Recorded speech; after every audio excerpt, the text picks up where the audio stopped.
Bonango Mandela Jina, la paix kona, la paix kona.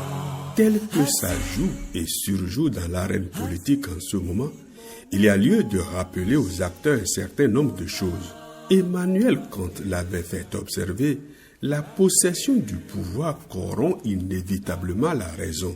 Nul pouvoir au monde ne peut gouverner sans le peuple, auquel cas, sans la main dans la main, sans les deux mains pour construire demain, l'avenir restera sans lendemain. En dépit des craintes des uns et des angoisses des autres relativement aux enjeux des élections générales de 2026, il faut savoir raison garder.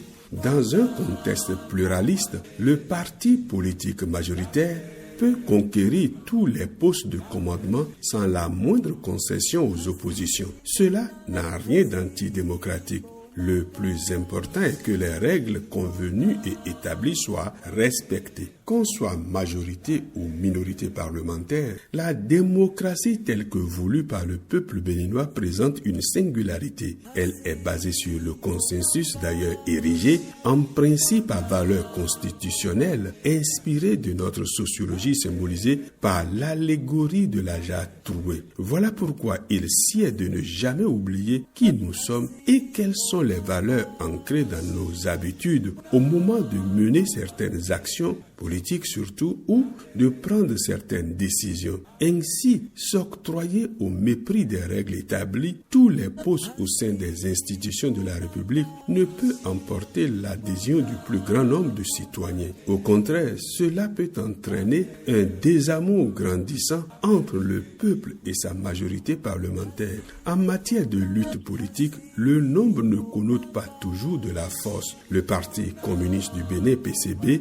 en a donné l'exemple face à la superpuissance à la fois politique et militaire du Parti de la Révolution populaire du Bénin, PRPB. Disposer donc de la majorité au Parlement est sans doute un atout nécessaire dont peut user le gouvernement, mais sans en abuser, car cela est contraire aux aspirations du peuple profond qui prend toujours fait et cause pour les plus faibles.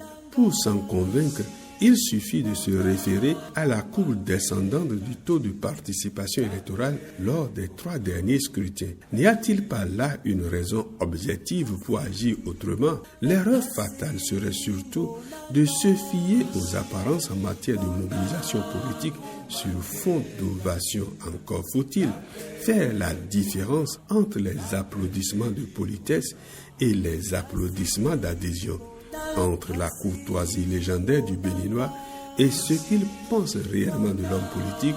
Il y a un décalage qu'il faut éviter d'accentuer pour préserver la paix. Quels que soient les enjeux des élections générales qui profilent à l'horizon, il faut se conduire avec ses adversaires politiques comme on voudrait les voir se conduire avec soi. Voilà pourquoi la démocratie béninoise s'analyse comme un système politique dans lequel la majorité reconnaît le droit de la minorité et lui fasse des concessions, car la majorité d'aujourd'hui peut devenir demain la minorité et être soumise à des lois différentes pourvu qu'elles n'entachent pas l'exercice des libertés publiques.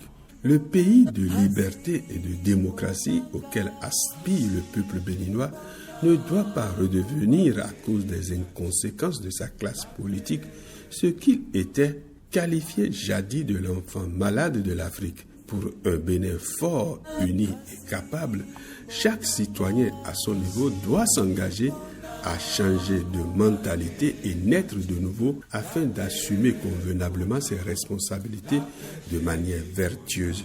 N'est-ce pas bien ça, citoyennes et citoyens?